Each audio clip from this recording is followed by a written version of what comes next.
This is Exodus, the 39th chapter. They made specially woven garments for ministry in the sanctuary, and the holy garments for Aaron from the blue, purple, and scarlet yarn, just as the Lord had commanded Moses. Bezalel made the ephod of gold, of blue, purple, and scarlet yarn, and of finely spun linen. They hammered out thin sheets of gold, and he cut threads from them to interweave with the blue, purple, and scarlet yarn, and the fine linen in a skillful design. They made shoulder pieces for attaching it. It was joined together at its two edges. The artistically woven waistband that was on the ephod was of one piece with the ephod, according to the same workmanship of gold, of blue, purple, and scarlet yarn, and of finely spun linen, just as the Lord had commanded Moses. Then they mounted the onyx stones surrounded with gold filigrees setting, engraved with the names of Israel's sons, as a gem cutter engraves a seal. He fastened them on the shoulder pieces of the ephod as a memorial stones for the Israelites, just as the Lord had commanded Moses. He also made the embroidered breastpiece with the same workmanship as the ephod of gold, blue, purple, and scarlet yarn, and of finely spun linen. They made the breastpiece square and folded double, 9 inches long and 9 inches wide. They mounted 4 rows of gemstones on it. The first row was a row of carnelian, topaz, and emerald.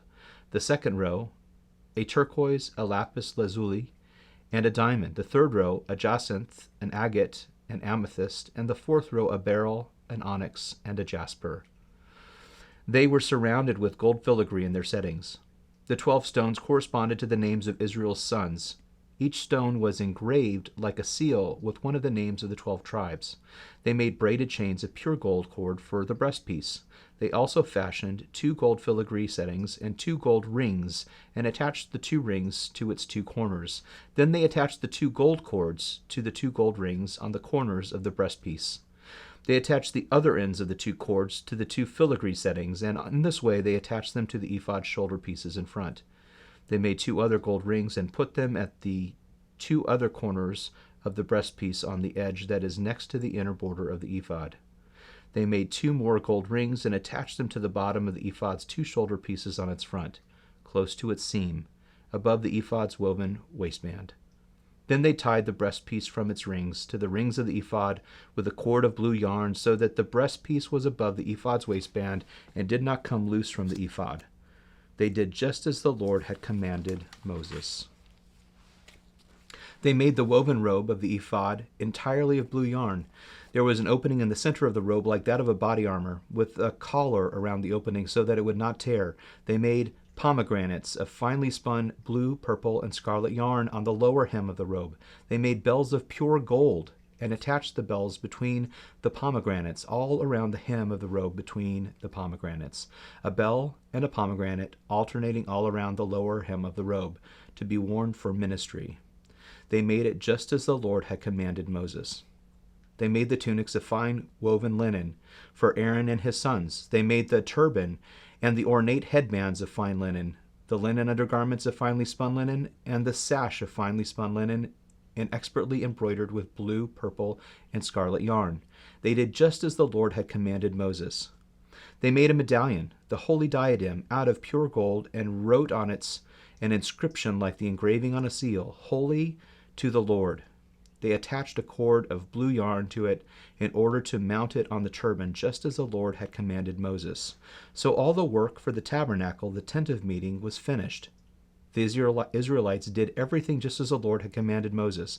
They brought the tabernacles to Moses, the tent with all its furnishings, its clasps, its supports, its crossbars, and its pillars and bases, the covering of ram skins dyed red and the covering of fine leather, the curtain for the screen, the ark of the testimony with its poles, and the mercy seat, the table, all its utensils, and the bread of the presence, the pure gold lampstand with its lamps arranged and all of its utensils, as well as oil for the light, the gold altar, the anointing oil, the fragrant incense, the screen for the entrance to the tent, the bronze altar with its bronze grate, its poles and all its utensils, the basin with its stand, the hangings of the courtyard, its posts and bases, the screen for the gate of the courtyard, its ropes and tent pegs, and all the furnishings for the service of the tabernacle, the tent of meeting.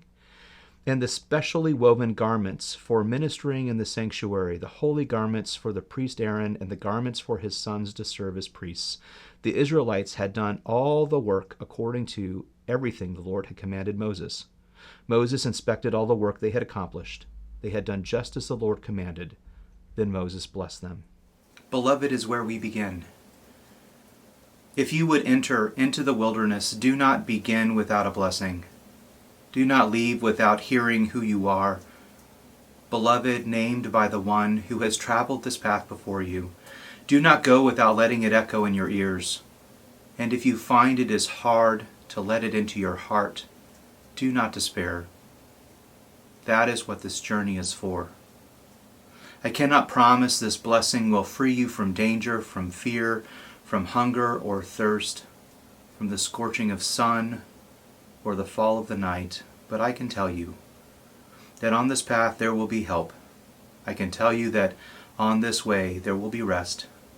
I can tell you that you will know the strange graces that come to our aid only on a road such as this, that fly to meet us, bearing comfort and strength, that come alongside us for no other cause than to lean themselves toward our ear, and with wither curious insistence whisper our name, beloved, beloved, beloved.